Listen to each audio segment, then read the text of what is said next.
Love you, Garrett. Thank you. You should cheat.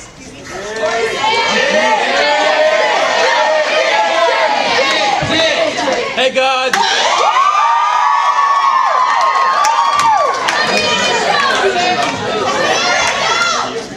Yeah, exactly.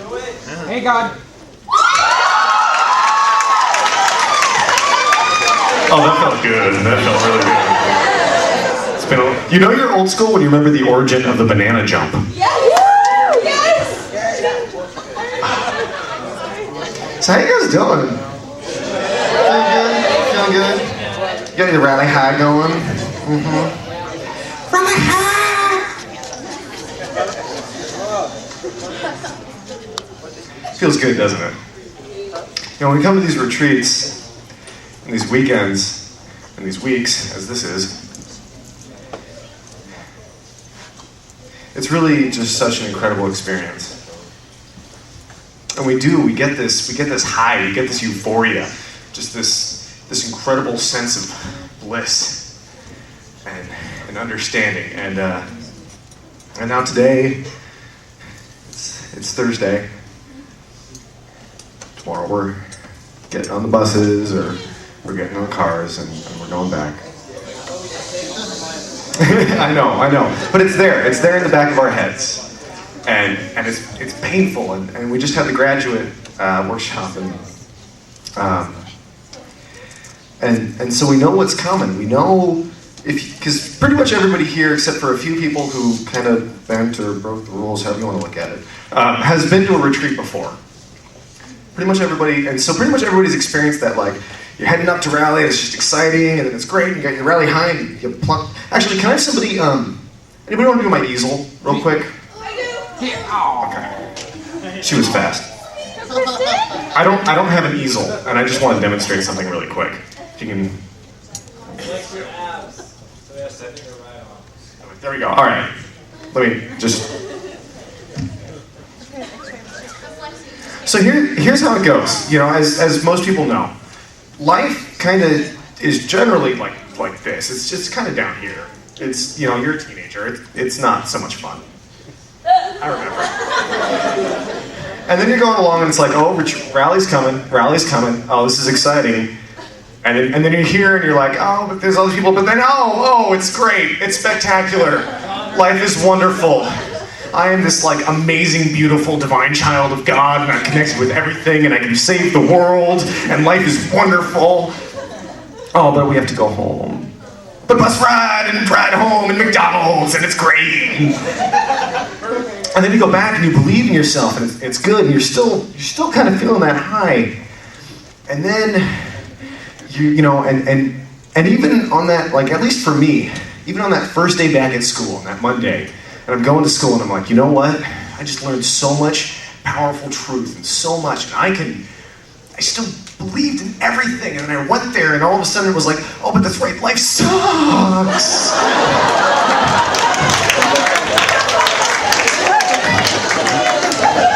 I'm going to show you, yeah. Thank you. Okay. Yeah, I'm sorry. Yeah, here's what I drew.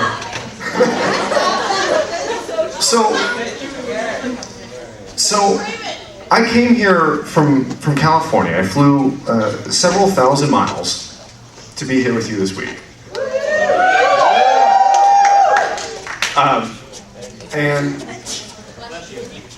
And I have like 45 minutes, or, you know, I don't know, 10 minutes, who knows, to share something with you, to share some kind of lesson that I've learned, to share something that I've come to understand. And trust me, there's a billion things. I could lead workshops for 10 years, have plenty of memories, but one thing I want to teach you is something I learned, which was how to take it from this, when I go back, and bring it up, to just kind of keep that rally high from totally going away.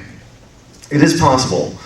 I didn't think so at first, but then I just kind of learned over the years a couple little tricks, little ways to remember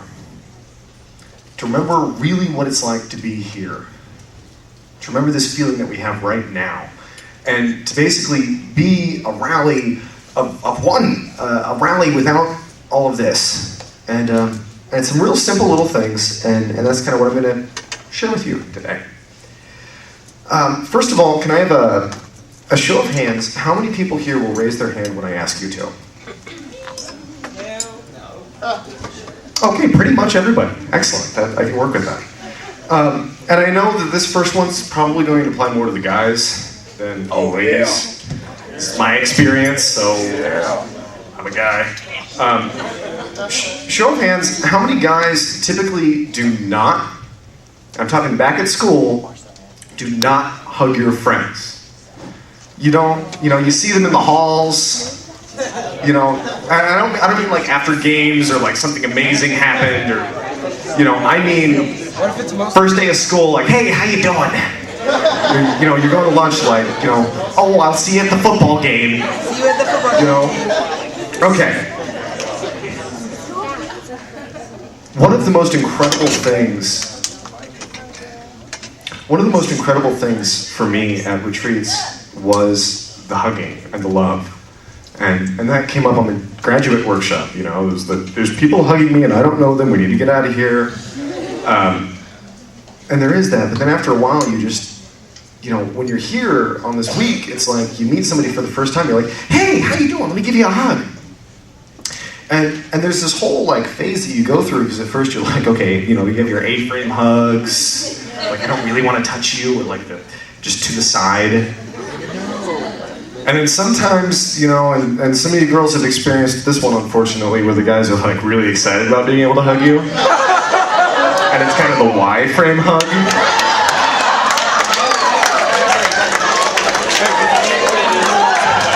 That one's not so cool either. And then sometimes you have like the testosterone-fueled hug, the like, I'm going to hug you, but I'm going to prove I'm a man, so I'm going to hurt you.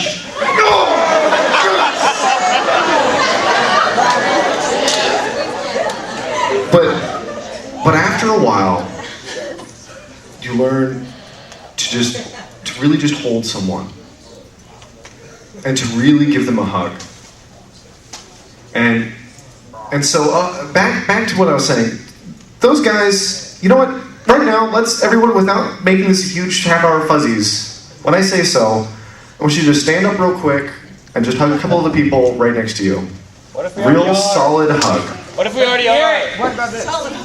Face to face, no A-frame, no Y-frame, no testosterone, a Hulk smash. I want to be Y-frame.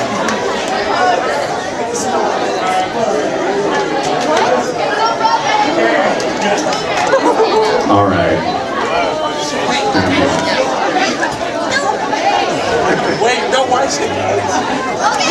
And then let's go ahead and sit back down so that I can share other good things.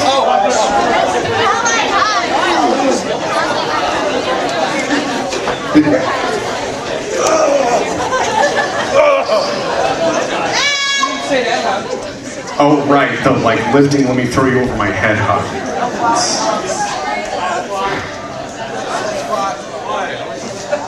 But you see, that's what I'm talking about. Like, the hugs are so great, you're like, I don't want to stop hugging. What are you talking about? You don't hug this friend. So out of those people who raised their hands when they said they don't usually hug their friends, when you get back from a retreat, and it's that first day back at school, and you see your friends, how many of you go to or think about hugging them? I do. Think about it. Yeah.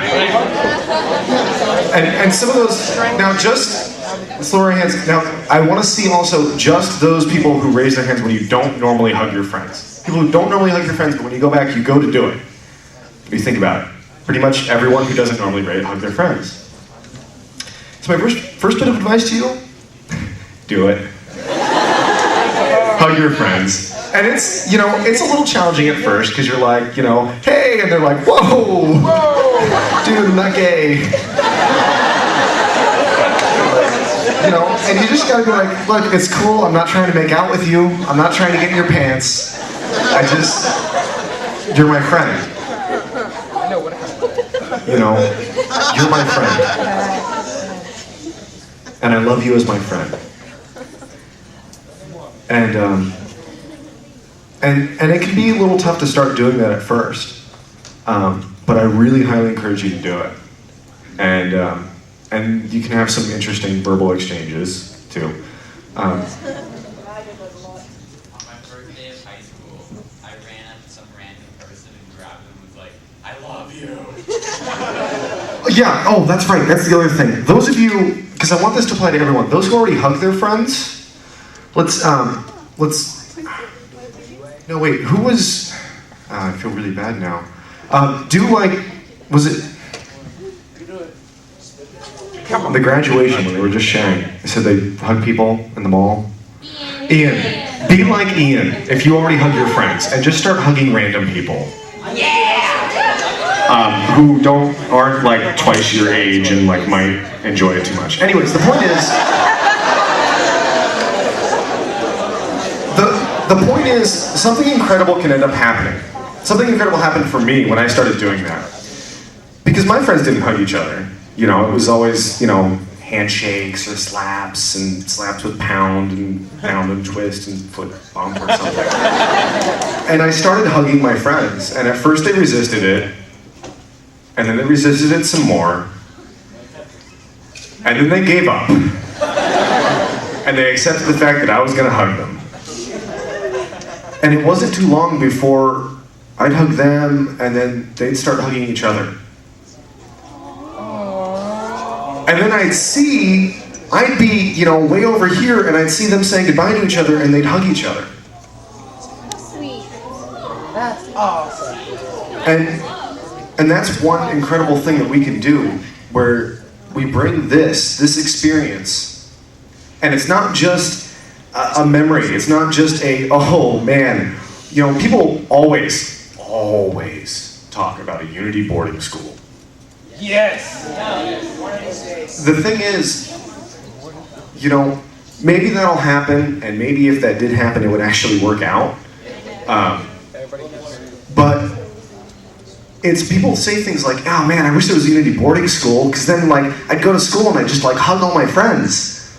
Well, go to school and hug all your friends. I wish I could go to Unity boarding school, and then we love each other openly, and I feel free to be myself. Well, feel free to be yourself, and live that. And it can be scary, but it can be powerful. It can be powerful to hug your friends, and so I really encourage you to do that. So that's point number one.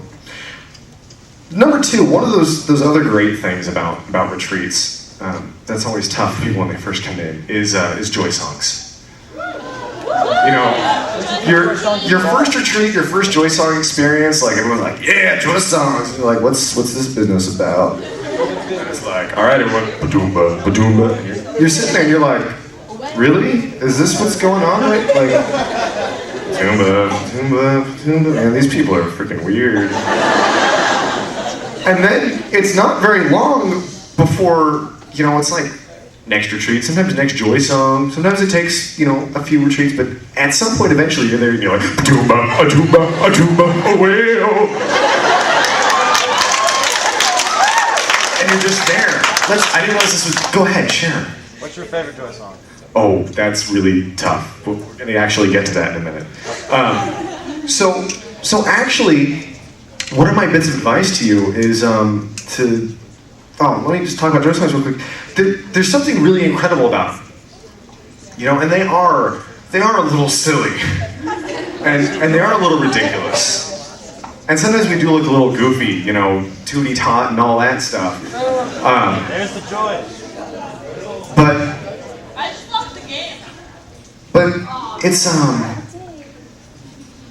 there's something incredible about being able to just release all of that and to be able to just sing with your friends and just shout out these songs. And sometimes the words, if you listen to some of the lyrics, not the wee-wee song so much, but our thoughts, our prayers and stuff like that, they can be really great reminders. And so what I really encourage you to do is to sing these songs. I don't mean running through your halls shouting out these songs, but I mean, if you do that, if you're comfortable with that, do that. I did that a little bit. But every morning when I get up, after I start to wake up, I oftentimes start my day with, a little Every little cell in my body is happy. Every little cell in my body is well. Every little cell in my body is happy. Every little cell in my body is well. I'm so glad every little cell in my body is happy and well. I'm so glad every little cell in my body is happy and well. And it's such an awesome way to start out the day, because I'm not only affirming the fact that every inch of me is happy and well, but I'm remembering being here. I'm remembering the mornings, waking up with everyone, and being in this room, and all of the joy and the love and everything that I felt here. And that is such an incredible way to start the day. And it's usually that or my favorite song, rise and shout and give God your glory, glory, rise and shout and give God your glory, glory, rise and shout and give God your glory, glory,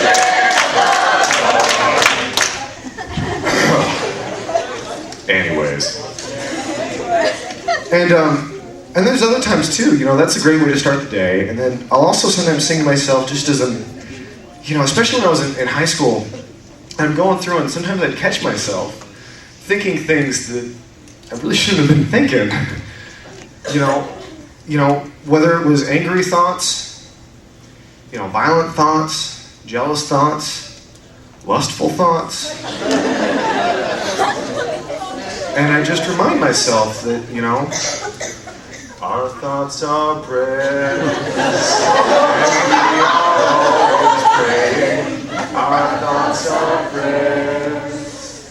Listen to what you're saying. Seek a higher consciousness, a state of peacefulness, and know that God is always there. And every thought becomes a prayer. I planned a whole retreat around that song, me and Simone. And that's just such a wonderful, grounding, just song to sing to myself and to sing to ourselves. And remind ourselves of the truth. It reminds us of the truth that we learn here, that our thoughts are prayers, that we do have an influence on everything, and to watch what we're saying, to seek a higher consciousness. And I also remember being in the arms of everyone that I love. Getting a joy song, and there's somebody there I don't know.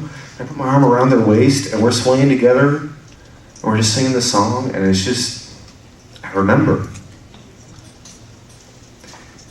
And then there'd be times people might, a teacher or a parent, and I might have a little misunderstanding.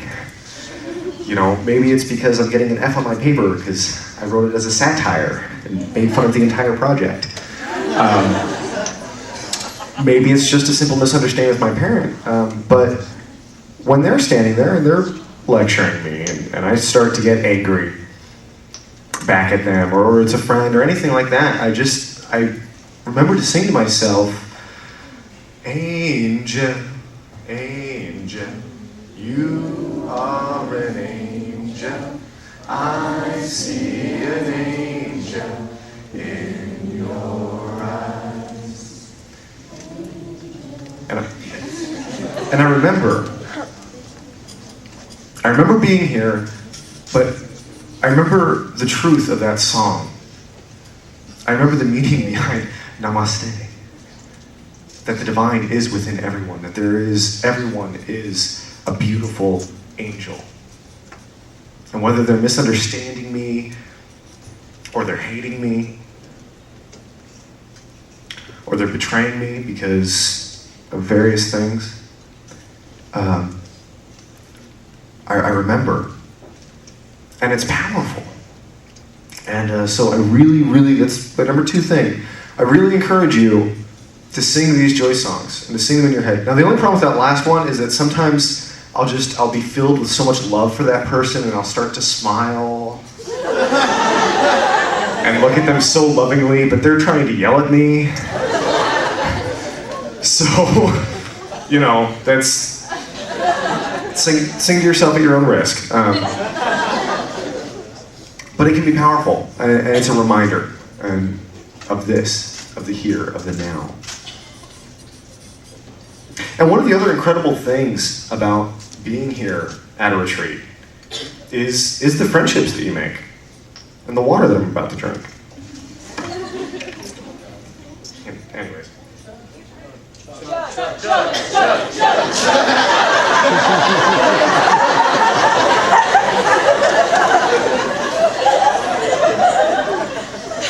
I thought you guys were so good. You know, on my first retreat, before your time, my bunkmate was Ben Haley.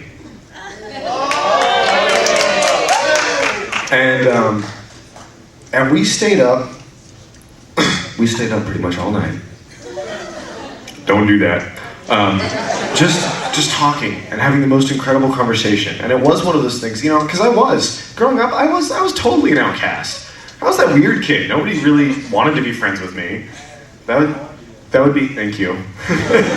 and all of a sudden, here was this guy who had just met me for the first time. And not just some random guy, like some incredibly popular guy. Like everybody loved him. And he listened to me. And he talked to me, and we became friends. And he's still one of the best friends that I have. I talk to him all the time, even though, you know, and he lives in Tennessee, and I lived in Florida. But we formed that bond, and it was everlasting. And here at these retreats, you know, we form friendships with people. And sometimes they're people we would never become friends with in high school. When you look at the way they dress and the music they listen to, you're like, man. In high school, you might be like, man, they're a weirdo. Here, you're like, man, they're awesome. and what's incredible is that they see you for who you are, and they see you for who you can be, and they love you. They love you unconditionally, and they listen to you. When they listen to you, they really listen. And I know, because I've been there, you know, we try to keep in touch with these friends, and sometimes we do.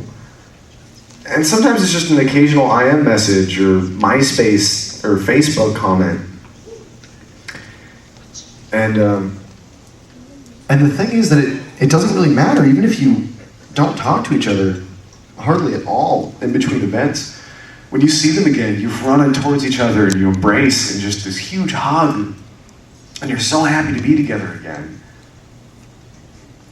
And one thing that I did in high school, because it got frustrating because I had all of these incredible friends, but they lived in Tennessee and Georgia and South Florida. I mean, I didn't get my driver's license until I was 18. I'm still a terrible driver. But it was frustrating because the kids at school, they weren't, I wanted these friends and I could keep forgetting about them. So what I ended up doing is I got all these pictures. I took pictures, face shots of these friends that really cared about me, and I put them up above my bed. Stalker. And I'd stare at them dreamily. No, only a couple of them. But I'd look at them. And there was this wall of smiling faces looking at me.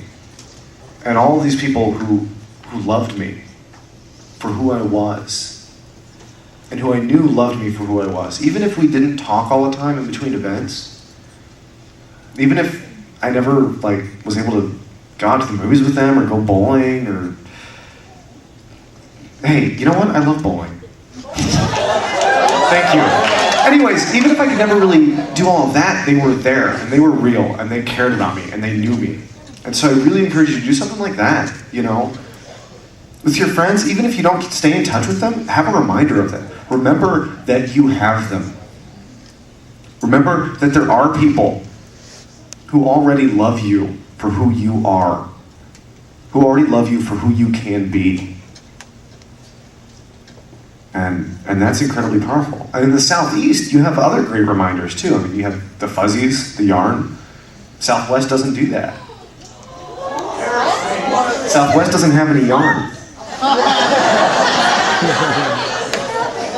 It's a huge short crop. I don't know. Anyways, but that, or when you make little treasure maps and stuff like in family group today, just having those reminders, those things, and those are great because the songs, you have to remind yourself to sing a song to yourself. When somebody's yelling at you, you have to remind yourself that they're an angel. When you're thinking about how much you hate that kid in first period, you have to remind yourself that our thoughts are prayers and that they're an angel. Even if, yeah. At one time they were a weenie. But What if they're a sweet ones girl? well, but when you have a reminder, a physical reminder, like in your bedroom or something like that, you walk in your room and you see it and you remember. And it hits you and you're like, that's right. It's right. And so all of these things, they're reminders. And in family group today, you're going to be encouraged to think of other ways to remember retreats like this. It'll be exciting. But the thing to keep in mind with this is, you do these things and you remember, and you can remember the feeling. And that's the key, is to remember this feeling that we have here and now when we're in this incredible place and with these incredible people. To remember that rally high. And when we do that, that's when it's not all the way down there at the bottom, but a little bit further up. I'll be honest, it's a little tough to be way up here all the time. But you can stay right around here. That works. It's tough to stay up here. See, I'm not that old. Right there. Anyways. But when you do that, not only does it feel good, but something else incredible happens. You kind of stay you. I mean, I remember when I first started going to retreats, the person I was here was way more awesome than the person I was back at school. I mean, how many people can relate to that concept? The person I am at retreats way cooler than the person I am back at home. Way nicer, way more loving. And when you remember, when you remember that rally high, you get rally high every day.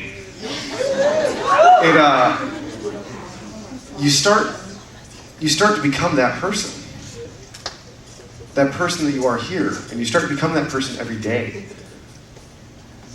And that person is you. That person is the real you. And when you do that, and you walk forward, and you show the love that you show here, and you have the confidence that you have when you're here, and you have the compassion that you have when you're here, and when you care about wisdom and spirituality like you do when you're here, when you're at school, and when you're at home, you are Rally. You are everything that makes this special in the embodiment of one person. You are a rally of one. And it's awesome. It's great. And you can touch lives. Every single one of you can affect your friends simply by remembering this. Of course, when you remember, you have to make sure that you allow yourself to feel that again, instead of going, yeah, that was so great, but this really sucks. It's all about your consciousness. It's all about the state of mind. And so that's kind of what I really, really have to encourage you to do. And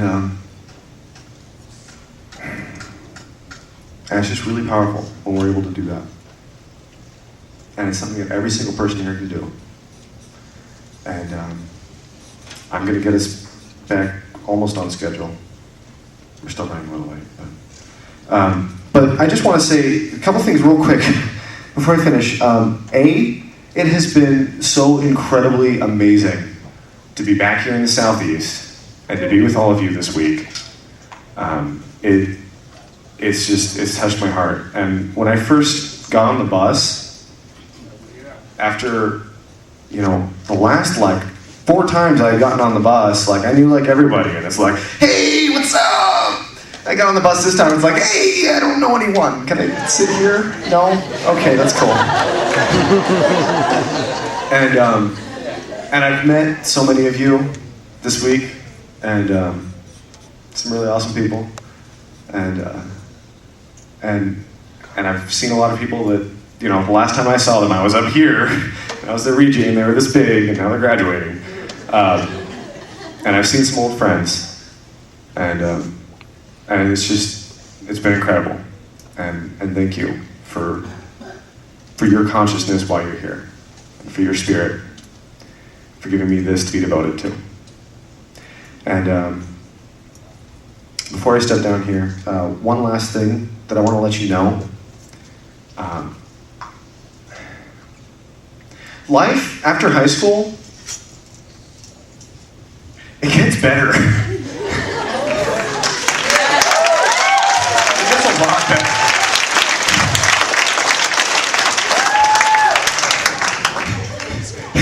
It really, honestly, it gets a lot better.